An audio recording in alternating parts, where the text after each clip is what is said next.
Hello, thanks for tuning into my official YouTube channel, Reverend MeeLing, the Ornery PSA. I've been known by a few names: Reverend MeeLing, Reverend Susan MeeLing, Lady MeeLing, Lady Dori, Belle, and so on and so forth. So, today is the 27th of May. I changed up the backdrop a bit. The first time I had done a YouTube video more in the regards of specific topics discussed in a more kind of professional sort of way. I had an American flag that I had put sideways. However, I can't really do that in this area. I can do it in a different area, but this is more convenient, I guess, in certain regards. Mainly because I just don't want to be that close to the individuals on the other side of the apartment, and where I could put it would essentially be closer to them. And it's a personal thing. I don't deny it. Nonetheless, it's also similar to the way the American flag is hanging in that area of the USS or USNS Vandenberg. So before I continue with this particular video's point, I have to do something. And then I have to explain it. Because you might have noticed this before. Oh, say, can you see by the dawn's early light what so proudly we hail at the twilight's last gleaming, whose broad stripes and bright stars through the perilous fight for the ramparts we watched were so gallantly streaming, and the rocket's red glare, the bombs bursting in air, gave proof through the night that our flag was still there. Oh, save us that star-spangled banner yet wave,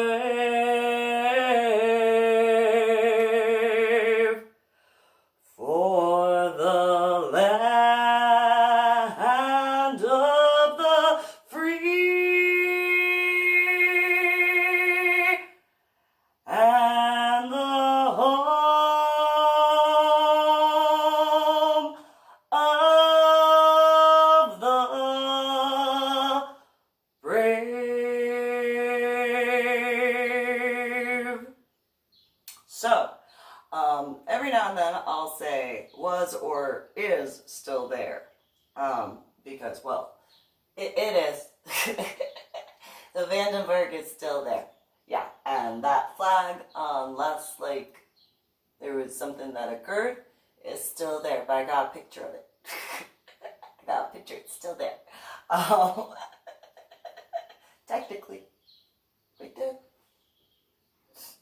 Took a few pictures when I was scuba diving at the Vandenberg. However, if you notice, and this is something that I've done a long time. I know before my head injury on Palm Sunday in 2000, I would say over the land of the free and the home of the brave. However, after scuba diving, which is after my head injury on Palm Sunday in 2000, I didn't realize it until more recently that I say for the land of the free and the home of the brave.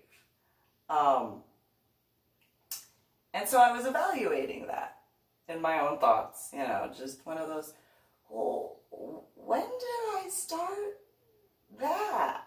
Like, that was completely subconsciously, that was, you know, when did I start that? And then I realized, oh, my little fairy self decided, oh, I said that, oh, that was after scuba diving, specifically at the Vandenberg. And if you really think about it when it comes to scuba diving, those who have gone scuba diving, whether you have gone scuba diving recreationally, whether you have been an instructor for scuba diving, or whether you have, you know, had a certain profession that required scuba diving, despite whatever that profession, job that you were doing, you know, despite, you kind of had that freedom that you definitely, in so many different ways, do not have necessarily that same exact feeling as when you're scuba diving. You know, like, how far away from certain individuals can I go? Oh, I can go that far. Well, technically farther. But nonetheless, because that was when I was surfacing. But yeah, after my descent, of course. So, you know, there is a certain freedom that scuba divers understand.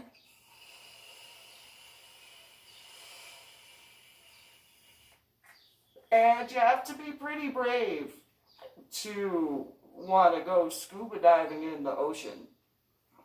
You kind of do.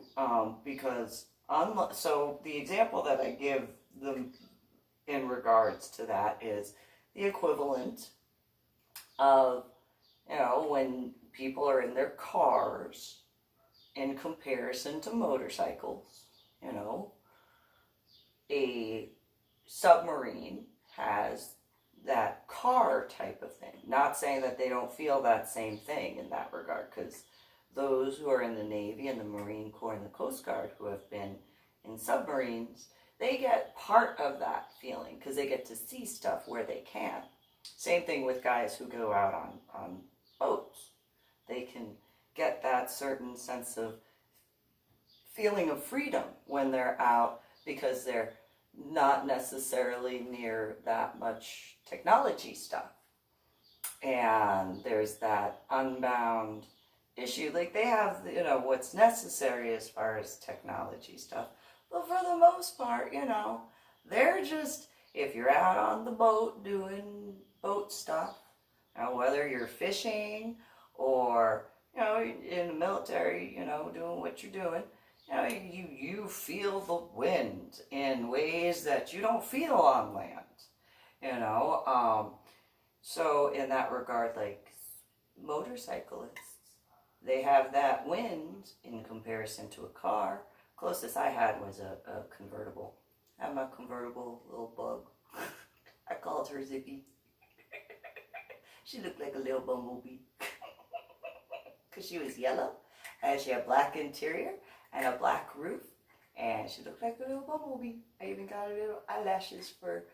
I am not the only person who has decaled or did stuff to my car, and I am not the only person who has named my car. I'm just saying, I've named every vehicle, even the one I have now, and I've named them. I've named every car. I have. I've done that since I was much younger, and that is what it is. But yes, I've named every car, and that one was called Zippy. Little bumblebee looking car, a little flower,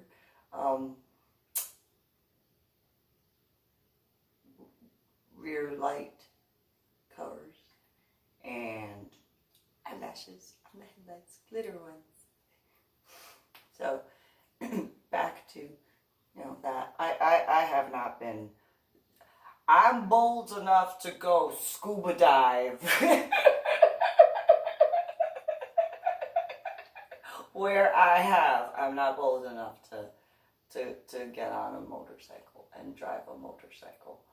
Mainly because of, I like to listen to music, and so I dance in the car when I'm driving, and I don't think that's necessarily the wisest thing for somebody like me to do when I drive. Because of that, I tend to go a little fast sometimes. I sometimes go a little fast. Just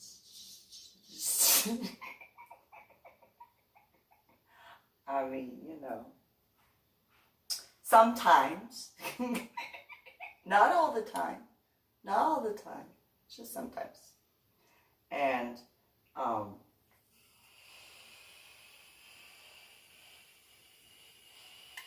I'm safe. I have told people the only time I have ever had been in a car accident is when people were going slow. That is the only time. I've never been in a high-speed collision. I hope to never be in a high-speed collision. Nonetheless, I have never had a high-speed collision, and I don't ever want one. I hope I never have that issue. However, yes, it's always under, like anytime I've been in a car accident, it is usually 30 miles an hour or less that we're traveling. Maybe 35.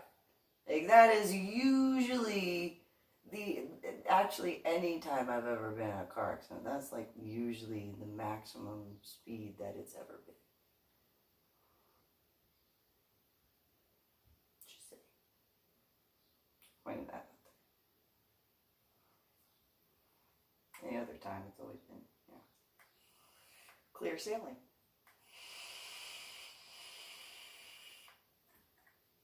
Anyway, so in that regard, I realized as I was thinking about, when did I start saying, for the land of the free and the home of the brave? When did I do that? When did I do that? And then I realized it was after going scuba diving at the Vandenberg. That was when I did it. Took me a while to figure that out. I've been trying to figure that out since I can't remember when I started trying, but it was not in the state of Texas that I started trying to figure that out. I've been trying to figure that out for a while. When did I start saying, for the land of the free? When did I do that? So it took me a while, and I figured it out. It was after scuba diving at the Vandenberg, in that vicinity. And I listened. I compromised in regards to my scuba dive plan. I didn't go in the Vandenberg. I went underneath the Vandenberg.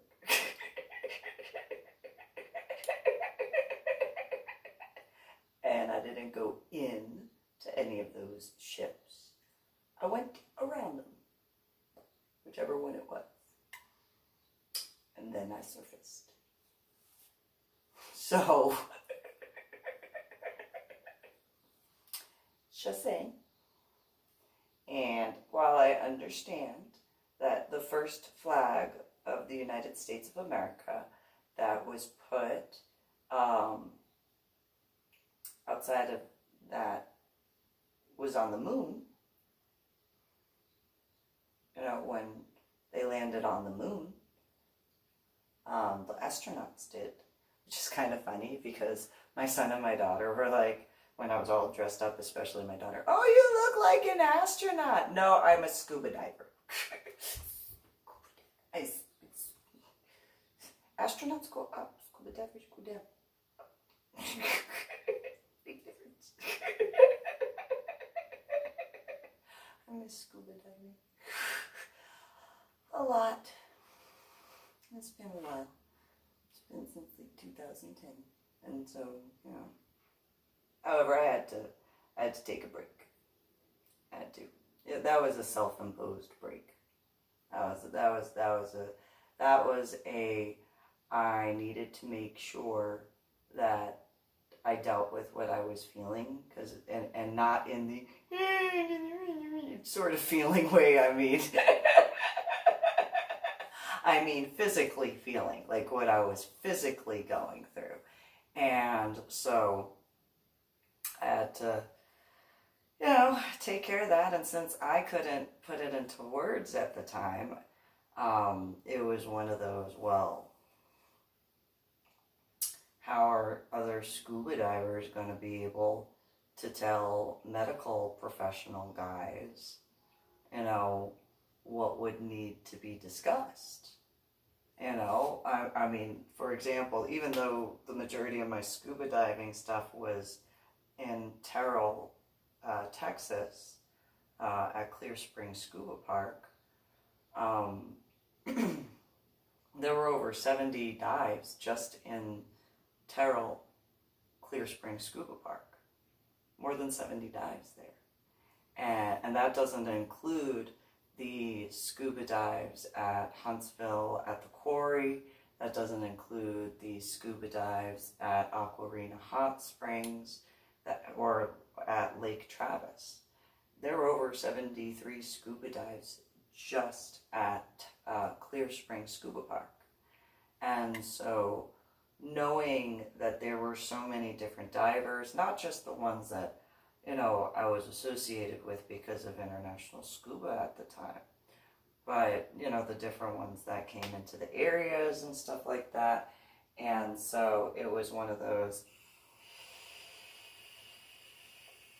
I felt that I would be irresponsible if I were to go scuba diving at that time. And that's including with everything that was going on as far as my daughter especially, but also making sure my son was squared away and taken care of. Like, it would have been extremely helpful for me to go out to the lake during a lot of different times, even when my daughter was hospitalized. It would have been great if I could have actually gone out to the scuba park, even if it was just to talk with people. The problem was, I knew that I'd be too tempted to get in the water. I knew that I could take my son, we could do that sort of stuff. That wasn't an issue. What was an issue is that I would have been too tempted to get into the water. And even though it's a shallower depth, that was an even bigger aspect where it was like, I couldn't put my son at risk letting that happen, because with what I was feeling physically, not only at that point would I have to worry about, you know, the aspects of how would the scuba divers that would be there be able to explain to the medical professionals that would show up, but then my son would see that. And I was like, I couldn't do that. That was like, I mean, you could, I have been told I have been too responsible. I didn't think that was considered too responsible. I thought that that was important to do, because those who have seen someone who have gone through various scuba related related injuries understand what was seen. My son at that time was, he was like 8, 9 years old. I couldn't do that to him. Not only that, I also couldn't put the other scuba divers at risk in that regard. And then my son being that far outside of city limits, it was one of those, the symbolism just in my thought processes where I can't. That's too easy for me to be like, ooh, I could just drop down a little bit, and I had already started feeling certain issues after, and at first I thought it really realistically was because of the underwater pumpkin carving contest thing. I really thought it was because of my allergies, but then it was one of those, I went scuba diving a few times after that in the pool. I went scuba diving for the completion portions of my cavern certification. And in the pool, which obviously an indoor pool is only so deep, a pool in general is only so deep, I could not put it into words, and I could not explain to people what was going on. And it was just one of those, I tried 1 or 2 more times in the lake, and my last time of feeling okay to do that was the polar bear dive for the New Year's of 2010. And it was like, I'm gonna try. I tried 1 more time. I was like, I can feel that there is a massively huge difference, and I don't know if it's necessarily a bad thing. I'm not saying that, but if something were to occur, obviously that would be bad in regards to if a problem happened. And I was like, I cannot do that. I cannot put all those individuals at risk. I can't. And at that time, my daughter already started having some issues, more so because of McCoy Elementary School. And again, yes, my son would have had fun in certain regards. But I had him in Boy Scouts. So, there was at least that aspect for the camping and whatnot. And later I got him into scuba diving, but I didn't get in the water. It was just, I can go snorkeling right now. I can do this. I could go swimming, but I have this, I don't know what it is at that time, because I couldn't put it into words. And not that I've realistically found the words that can explain that. Like, if there are medical professionals who know that sort of stuff, please do contact me, because I realistically don't know how to describe it. And yeah, there were the additional stressors of what was going on as far as making sure my son and my daughter were okay. But that I attributed to just being a mom, doing what was possible despite what that situation was. The other stuff, as far as scuba diving, I couldn't explain that to people. I couldn't. I didn't have the words for that. And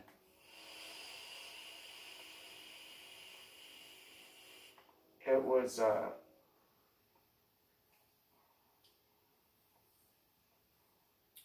it was what it was. And so that's all I have as far as words are concerned as well, because it was a lot.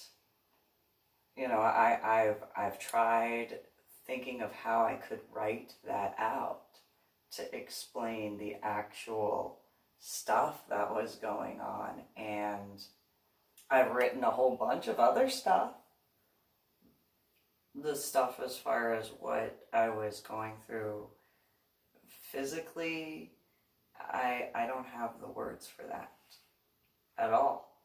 Like, I just don't. It just, it was difficult.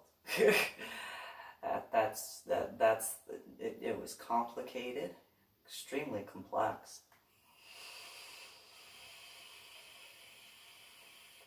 And the different aspects of making sure that the different people that I knew at the time, whether they were my son and my daughter, or whether they were other scuba divers, or the medical professionals, or even law enforcement that would have had to eventually essentially be called in because of calling 911 and that sort of stuff. I couldn't put them through that. I know that sounds a little weird. Maybe, I don't know. I've been told a lot of things I say sound weird, so I just kind of figure that's how that is at this point. And so I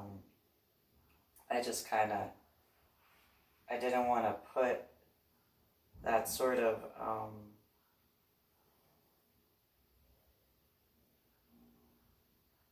problem or stress on people for that.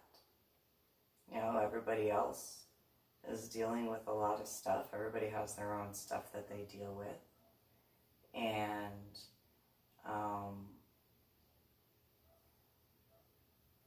you know, it was a very hectic time at that point, especially 2010. And there were a few times that I had the ability to go scuba diving again in shallow water. And it was just, I couldn't do that for safety aspects.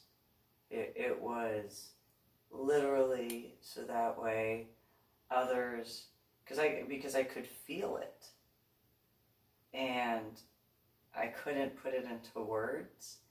And with what was going on at that time, I couldn't allow myself to focus on it. It wasn't that I wasn't. I was still thinking about it. My thoughts go the way they go. The way my thoughts go are the way my thoughts go. And they're not usually, despite the fact that I have issues explaining things at times, because of words. And then pain, surges, issues, so on and so forth, it can be difficult. And so, you know, the only way I could explain that at the time was through actions. You know, so, you know, while some scuba divers might have been like, well, where did she go? That was like, I have to make sure, like, you guys don't have to see that sort of stuff. And that included even with military and law enforcement. It's one of those, the stuff that was going on. I mean, I'm sure that there would have been medical professionals who would have been like, yeah, that'd be great to like speak with about, but then there was all the other stuff that was going on. There was one doctor I spoke with about a little bit. I had him as a doctor a whole bunch of times, including the day that I had gotten a particular phone call in Selma. I had an appointment with him on that day when I had received a phone call in reference to what was going on with my daughter at the the center. I literally just left the appointment with him. And, but I had told him, because he had asked, well, you know, that time was like 2012.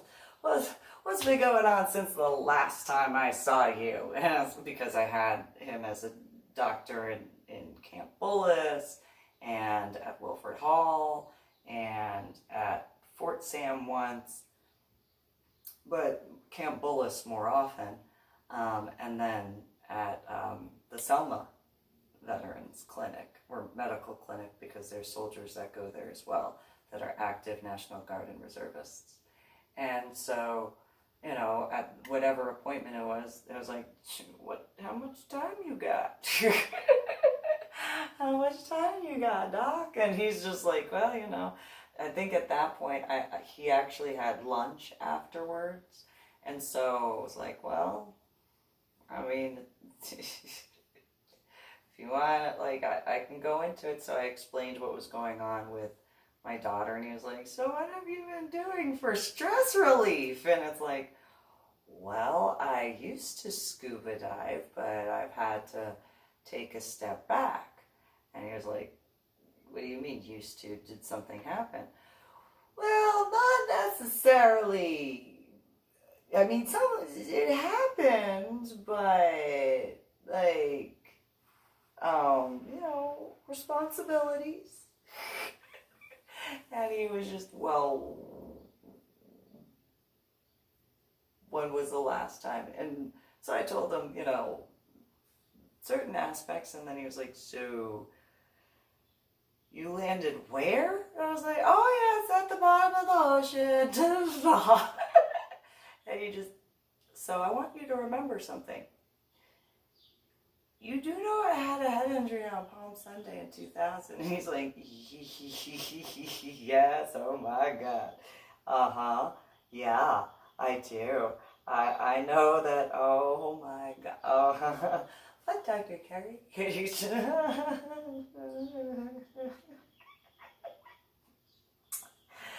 God, so I had the head injury on Palm Sunday in 2000. I have memory issues. Yeah, I know. And so he repeatedly said that he had been stationed at Walter Reed. Okay. I need you to remember I was stationed at Walter Reed. Okay. Why? You just got to remember that I was stationed at Walter Reed. Okay. So what about it? Stationed at Walter Reed. Okay. What's the big deal? Why? Why do I have to remember? I still don't know why. Can't tell me. Though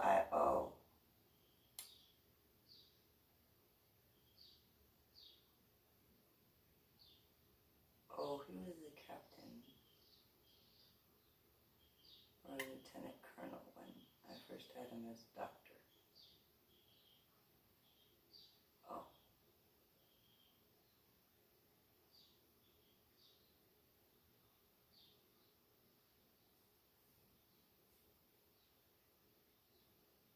Huh.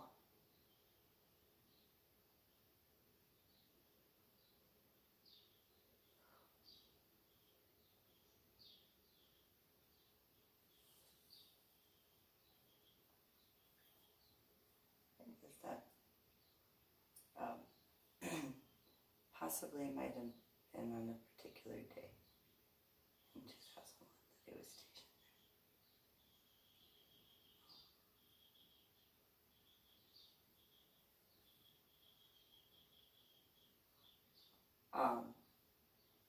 I was glad he.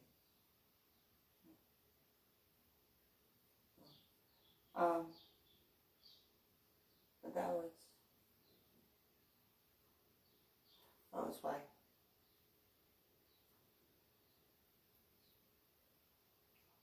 So, you know, I did fight to be emancipated, to join the armed forces for years because of a nightmare that slowly turned into a dream. Because dreams are good, nightmares are bad. And so, I guess you could even say the irony on that in regards to for the land of the free and the home of the brave. And then the irony of Francis Scott Key and I was scuba diving out of the Florida Keys to go to the Vandenberg. So, you know. I mean, not the same, but you know, kind of. Just saying. Yeah, it's just that, that's all. So, anyway, you guys have a good one. And Sharon's